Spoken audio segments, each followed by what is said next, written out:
उत्तर भारत में पड़ रही कड़ाके की सर्दी की कर लेते हैं। राजधानी दिल्ली समेत पूरा उत्तर भारत कोहरे की चपेट में है। राजधानी दिल्ली में सड़कों पर घना कोहरा देखने को मिल रहा है।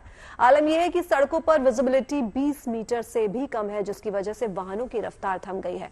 और केवल दिल्ली ही नहीं बल्कि उत्तर भारत के अधिकांश राज्य कड़ाके की ठंड झेल रहे हैं और घने कोहरे का सामना कर रहे हैं। बदलते मौसम की वजह से मौसम विभाग ने कई राज्यों में अलर्ट भी जारी किया है। इसका असर वाहन, हवाई जहाज की उड़ानों और भारतीय रेलवे की ट्रेनों पर भी पड़ता है। दिल्ली से चलने वाली 26 ट्रेनें घने कोहरे के कारण देरी से चल रही हैं। ट्रेन ही नहीं, हवाई उड़ानों पर भी कोहरे का असर पड़ रहा है। राजधानी दिल्ली और आसपास के इलाकों में एक बार फिर से कोहरे की वापसी हुई है और वापसी ऐसी हुई है कि हाथ को हाथ नहीं सुझा रहा। इस वक्त हम मौजूद हैं बाराखंबा रोड पर और सामने की तस्वीरें देखकर समझा जा सकता है कि विजिबिलिटी कितनी कम है। आप ये देखिए, जब ये अंदाजा आप लगाइए कि जब ये हालात शहर के अंदर के हैं तो जो खुले इलाके हैं वहां पर क्या हालात होंगे, क्योंकि यहाँ पर आसपास हर तरफ ऊंची ऊंची इमारतें हैं।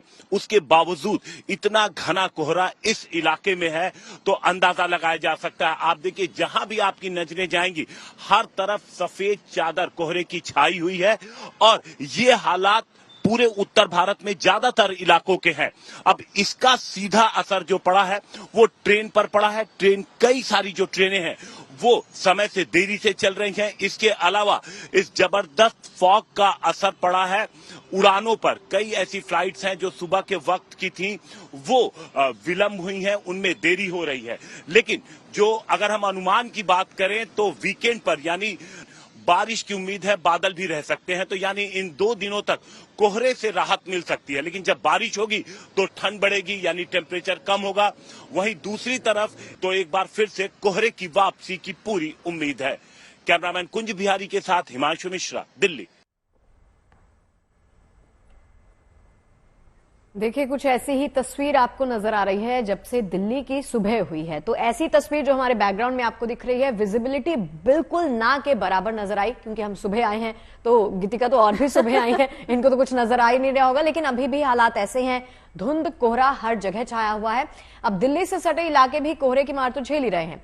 नोएडा में कैसा मौसम रहने वाला है, हमारे सहयोगी आशुतोष मिश्रा की ये रिपोर्ट देखिए। जैसे ही मैं घर से बाहर निकला हूं, हम इसमें गौतम बुद्ध नगर में हैं, वो दिखाई पड़ा जो देख करके आप समझ सकते हैं कि आखिर दिल्ली समेत पूरे उत्तर भारत में कोहरा कितना घना होगा, कोहरे का कोहराम कैसा होगा। जैसे मैं कैमरा आपको हल्का ऊपर करूंगा, ये 20-22 मंजिला इमारतें जो हैं वो आंखों से ओझल हो रही हैं। कुछ भी देख पाने में आप समझिए कि अपनी ही इमारत का सबसे ऊपर का हिस्सा नहीं दिखाई दे रही है। सारी इमारतें हैं ये आंखों से ओझल हो गई है। विजिबिलिटी ऐसी है कि दरअसल दूर लगभग 100 मीटर भी यहाँ कुछ भी दिखाई नहीं दे रहा है। तो मैं जहां भी खड़ा हूं, जिन इलाकों में भी यहाँ इस तरह इतना घना कोहरा है और इसीलिए देखिए ज्यादातर गाड़ियां जैसे अभी जो देर सुबह या रात से आई हैं उनको फॉग लैम्प जलाना पड़ रहा है। ये गाड़ी मुझसे सिर्फ 50 मीटर दूर खड़ी है लेकिन आंखों से दिखाई दे नहीं रही है। तो आप समझिए कि किस तरह की स्थिति होगी जब आप निकलेंगे घर से बाहर। तो आज सबसे ज्यादा डर होगा कोहरे का। तो ऐसे में जो हिदायत होती है कि गाड़ी धीमे चलाएं, फॉग लैंप ऑन करके रखें। मतलब सोचिए कि जिस इमारत का सबसे ऊंचा हिस्सा ये फॉग में नहीं दिखाई दे रहा हो, वहां किस तरह की स्थिति बनी होगी। तो मैं जैसे ही घर से निकला हूं, एक तो कड़कड़ाती ठंड है, तापमान इस समय लगभग 5 से 6 डिग्री है और ऊपर से घना कोहरा। और देखिए कोहरे के साथ ऐसा होता है कि जैसे जैसे समय बीतता है कोहरा और बढ़ता जाता है। तो इसलिए जब भी चलें, एक तो खुद को वार्म रखें और साथ ही गाड़ी की फॉग लैम्प जला कर रखें, स्पीड स्लो रखें और गाड़ियों से दूरी बना करके रखें, क्योंकि उत्तर भारत समेत पूरे इस इलाके में, मैदानी इलाकों में आज कोहरे का कोहराम झेलना पड़ सकता है। गौतम बुद्ध नगर से मैं आशुतोष मिश्रा।